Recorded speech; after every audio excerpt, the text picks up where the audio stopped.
Now, the moderator of the next panel is Anand Bhagwati. Anand is a partner in the Bridgespan group in their Mumbai office, and he has an abiding interest in enabling Indian NGOs and domestic philanthropy to achieve their full potential. He works closely with multi-generational families, technology entrepreneurs and corporates, and global foundations to help them dream bolder and with greater equity.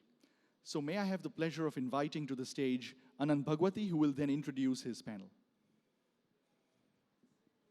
Thanks, Anand. Yeah, thank you. Thanks for being here. Thank you. Hi, thanks for having me, and thanks so much to Indiaspora for organizing, a really thrilling set of dialogues, and it was inspirational to hear some of what you said. The topic today is how will philanthropy double? We heard Ashish, the video you saw, and some very practical ideas. I'm going to call upon my panelists to join me, and just before that, setting some context on why this is so important is part of the, there is a good news and a not so good news. The good news is there is a lot of wealth. There is a lot of wealth creation, both Indians in India and Indian origin outside India, successful businesses, stock markets have done well, of course now dipping as well. But the reality is there is wealth. But the contribution of Indians both inside India and from diaspora to actually making significant bigger bets into India has been dramatically lagging.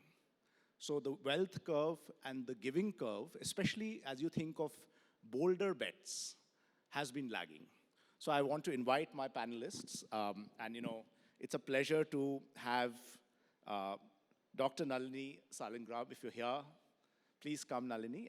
Nalini is the founder and CEO of Arogya World, really does exceptional work around health. Please come, Nalini. Vidya, Shah, Executive Chairperson, EdelGive Foundation. Vidya, if you're here, please come on. And Vidya has, in addition to many other things, really been at the forefront of thinking about the collaborative movements in India. And last but not least, Sarosh Zaiwalla, founder and senior partner of Zaiwalla & Co. So if you're here, please, yeah. And while my panelists join me here, please. A few statistics for us to all keep in our mind, and this is not new to a lot of us, but still useful to ponder.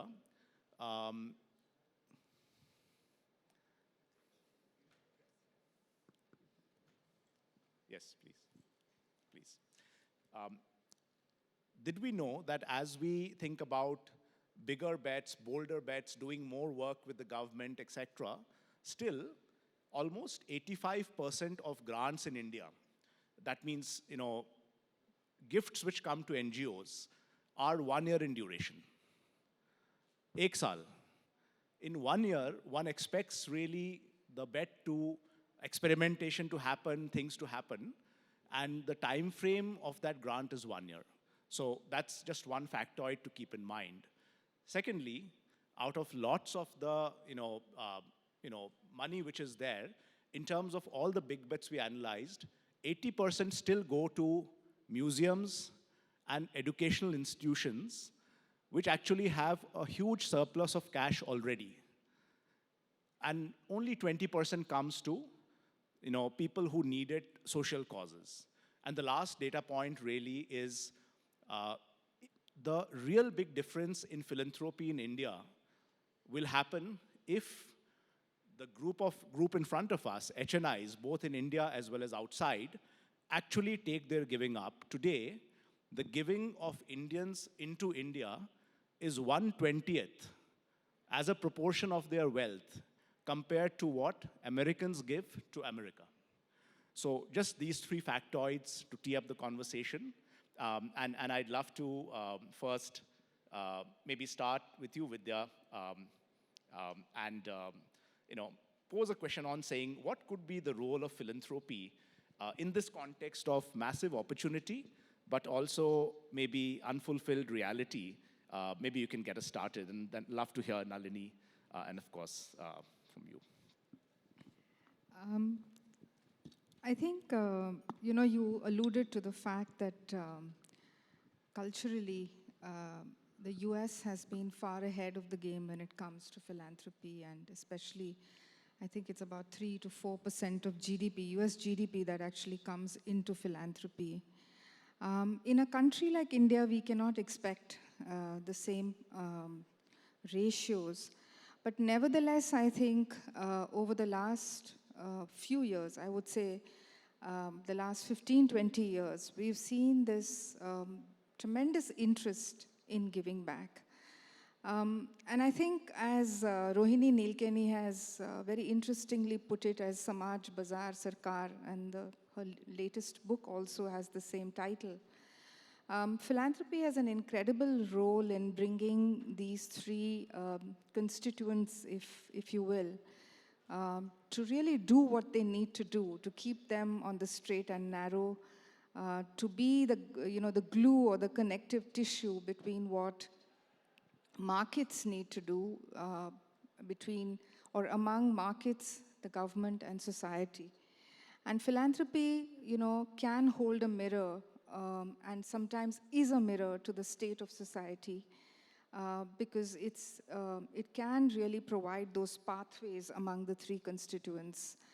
My experience over the last 15 years of being in the space of both business and philanthropy has shown me that if you really think deeply about the issues that really matter in India, after 75 years of independence, we're still struggling with universal education, with universal healthcare, with a very large unorganized workforce that then leads to incredible inequalities because of the lack of social security and a very low female labor participation rate. Given these issues, we can actually hold a mirror to what governments, businesses, as well as society needs to do in terms of behavior change. So I do strongly believe that philanthropy is needed in order to be that witness, as it were, and then to participate in ways of bringing these three constituents together. Thank you. Nalini, if I could ask you, what is the role of philanthropy according to you? Anand, from my perspective, I'm a leader of a small nonprofit. By all standards, we're under 20 people. We are US-based and India-based. It's called Arogya World. We work in diabetes prevention. We think big, and we tackle big problems. So for me, philanthropy is very important because philanthropists can invest in people. They invest in the leader of the nonprofit. They give unrestricted funds. So they trust the nonprofit to put it to good use. And that is a very important aspect of philanthropy. The other is, picking up on what Vidya said, systems change. Individual corporates and funding is so restrictive. You have to just do the project and deliver the report. There's no investment in the capacity of the nonprofit. And so systems change is also is the reason why philanthropy is needed.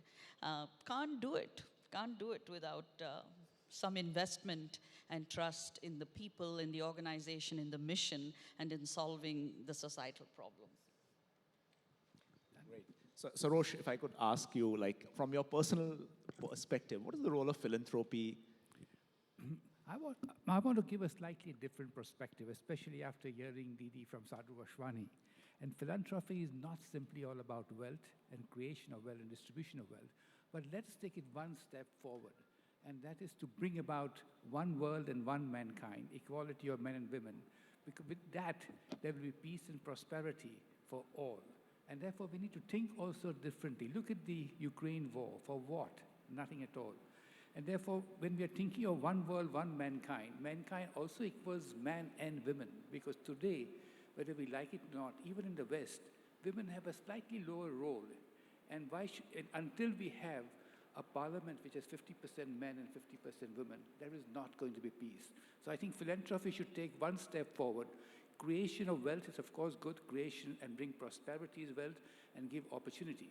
That's my most important theme, which I think we should now think one step ahead to bring about peace in the world, where what matters is happiness, joy, and success for all, and not for one state or one country. So and make the world our country. That's the way, that can be one step towards philosophy. Now, as far as India is concerned, we have a philanthropy, but the philanthropy has been on a religious oriented. I'm a Parsi.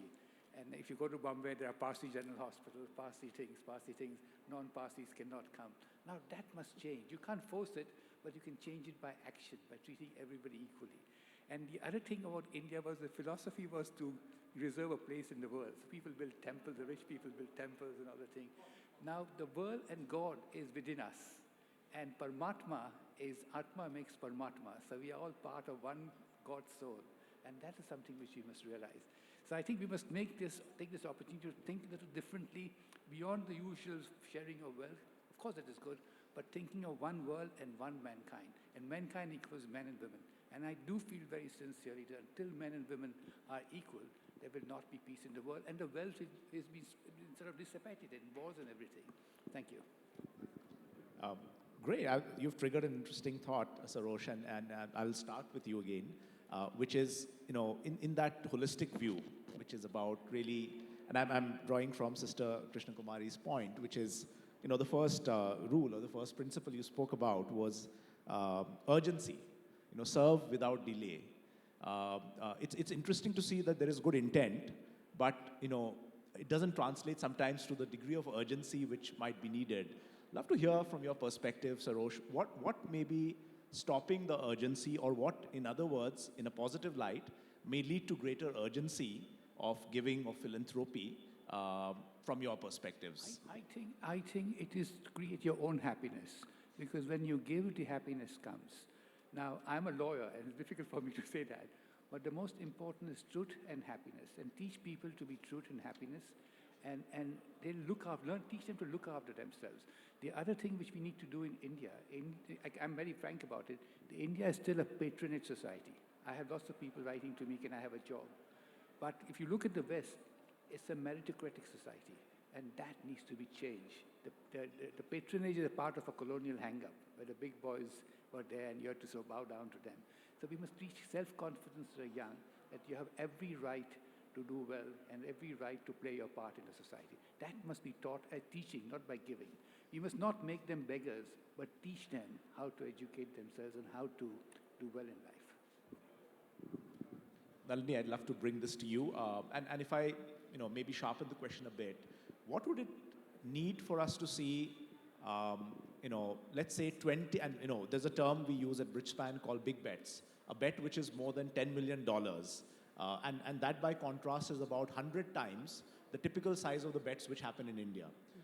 What would it take to have 20 big bets happening from the diaspora into India? Love to get your thoughts. So this is a wish list, right? Okay. Indian Americans have unbelievable wealth. Okay,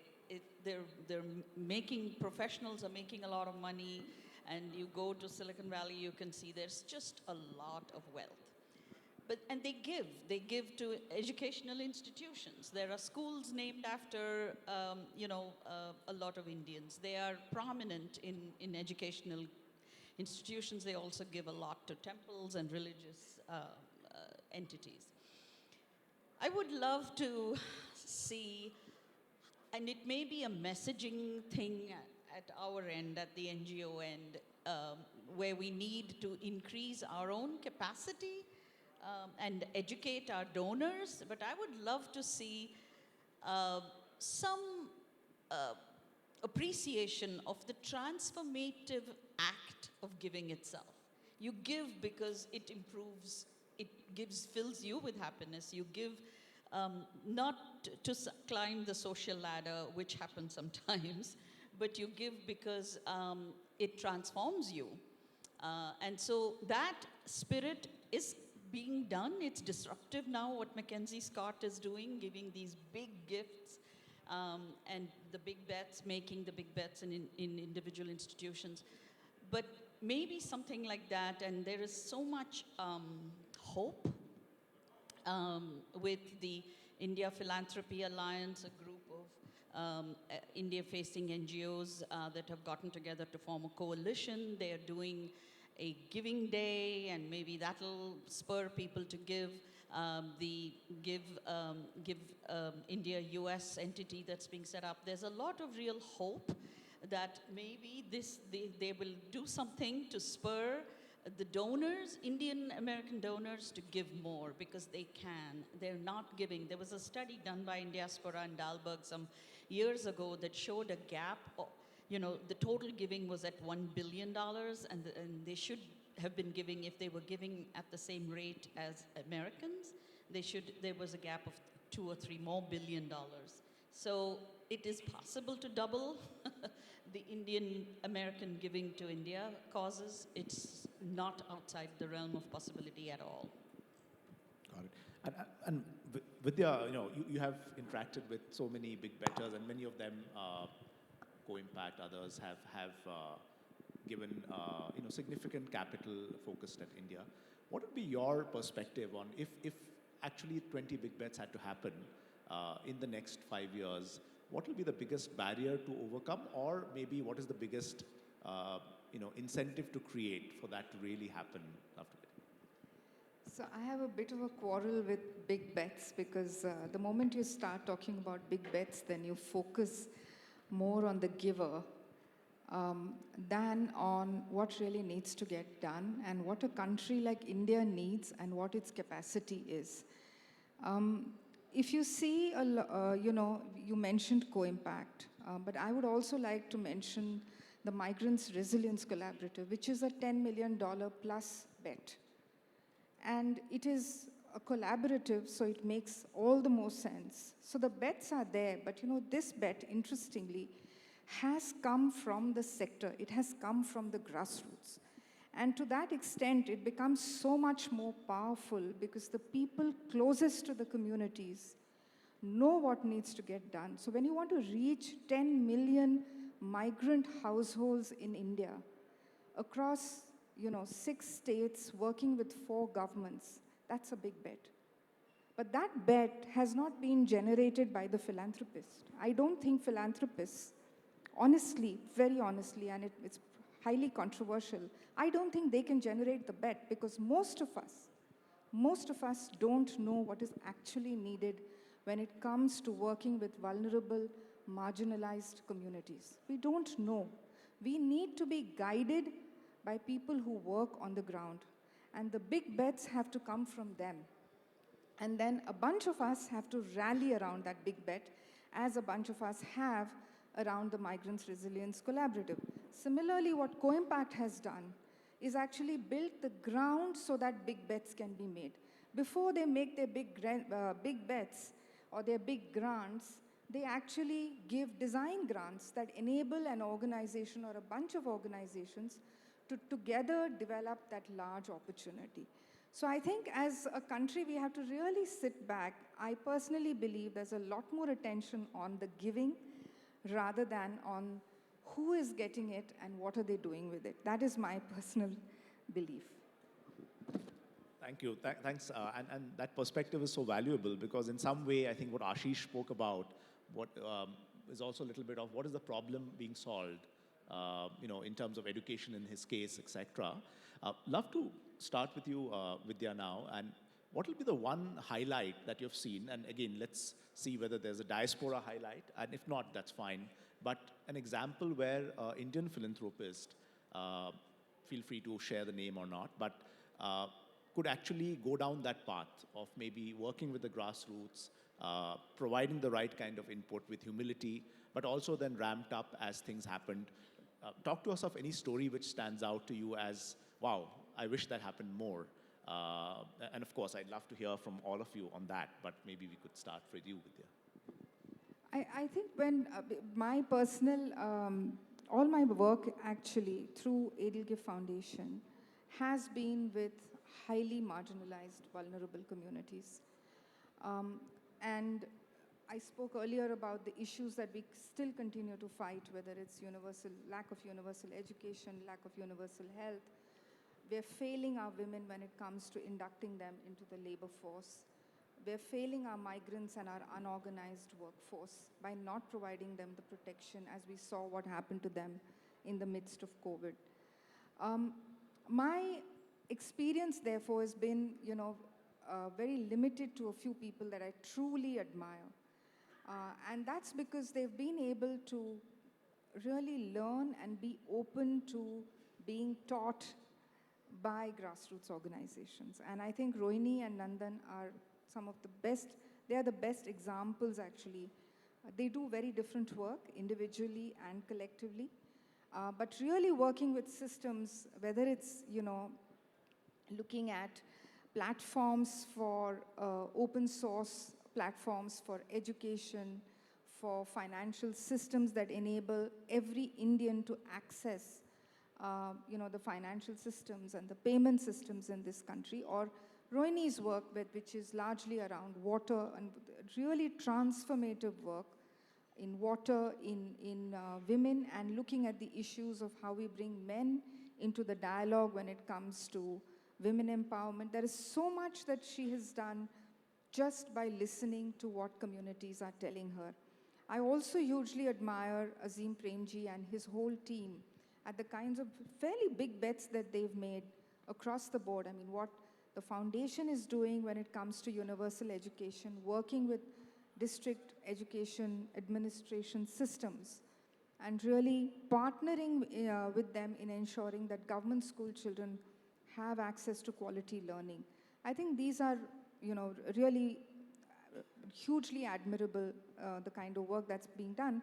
And I think I must again mention the Migrants Resilience Collaborative, because I think it's about $12 to $15 million, if I'm not mistaken, that we've brought together across 6 or 7 of us who truly believe that if 80% of India's workforce continues to be in the unorganized, unskilled, low-skilled, kind of work, we will see a lot of fragility. We will see a lot of vulnerability to income shocks. And there will be a slide back into poverty as COVID has done. Great, thank you. And the last example is so powerful because Jan Saha's Ashif ji in some ways epitomizes how the NGO sector also plays a role in catalyzing truly what is needed and the deep connection. I'm going to pass the same question to you, Nalini, and then of course to you. And build on this. What we heard, I think, from Vidya was learning and not being afraid to say that, look, I tried something, didn't work, or I was wrong, and then modifying. That means deep humility, which is sometimes very absent in philanthropy. But I'd love for you to talk about any example which is like a wish list. Yeah, thank you. So I work in diabetes prevention and non-communicable disease prevention. And it's an aspect of global health that is really underfunded. Okay, it's under-recognized, nowadays a bit recognized at least, but it is truly underfunded. Governments don't give much money, don't invest much money, and NGOs working in the sector, we're really starved. There are very few corporations that support this space, and so for me to give you examples of people investing in NCD work is very, very few examples, but I want to say that there is still hope. I'm an optimist, an eternal optimist. Everyday Americans give, okay? We raise our money from everyday Americans and from events and galas. That is the way we do the bulk of our work. And we also get some funding from multi-year institutional givers. But I do want to say two things stand out for me in this space. One is a letter, an open letter that was written to governments, to donors, and to philanthropists. by Catalyst 2030. This is a coalition of a large number of organizations, and I'm a member, or we're a member of it, that just wrote and said, hey, when you give money, give it unrestricted, give it multi-year, give it for capacity building, because really, really, the giving part of things has to change. For there to be some kind of meaningful change, and for the world to meet the sustainable development goals, we need to fix the amount of investment that people make and how they make that investment. So I really think that that letter is a really great example of doing something about it, recognizing that there's a problem and doing something about it. The other is, and I don't know the name of this person, but it's an American who has started this Half My DAF effort. The donor-advised funds are, I think, a very popular American way of, for wealthy individuals to, park their money in a nonprofit, get the tax break that year, and then, slowly give away the money as they see it. So it's become quite popular, the donor-advised fund, because it's just an efficient way of giving. What this guy said is during COVID, and it really, I was very impressed. He says, hey, you've already given the money away to nonprofits. Instead of just keeping it in your DAF, the nonprofits need it now. Give it now, this sense of urgency. Give it now. Why don't you commit to giving half your DAF this year? And he started it. And he gives incentives to groups that will say, I will give half, to individuals who say, I give half my DAF. So I think there's always, I find them elements of hope always. Thank you. Sarosh, you spoke, and the Parsi community, I think, stands out, right, in terms of, giving and, in long-term giving, some of the most aspirational. Who are your role models? Your role models in terms of giving with the right approach, and also what you hope to embody? I think Nalini, because what she says is my role model. That, every weekend, when I go to my house in the country, I have Vedanta by my bedside, by Pata Sati. And there is a passage in the Vedanta that when you give, you must be discreet in how you give and what you give for, because you don't make them beggars, and you make them deserve the wealth. So you must educate the young generation and to support institutions which will educate the young generation to earn. And therefore, I would refer you to read the Vedanta, that particular passage somewhere or the other. And I have 2 or 3 passages that I read every weekend, and one of them is this, that you give, you have a duty to give, but don't make people beggars. Give to deserving causes and educate them to be self-confident and earn it. Great. I do want to give some time back to the group. So I'm going to end with this last question. This is just rapid fire. From now till December, what is the one thing you'd love for to happen in the diaspora community, maybe enabled by Indiaspora? What is that one tangible thing that you'd love to see? I would really like the diaspora to take up the cause of world peace, and to understand that there is much more in life than wars. And I see, as an ordinary individual, I consider myself very ordinary, to see people dying on the war and defense. And that comes from education of politicians also.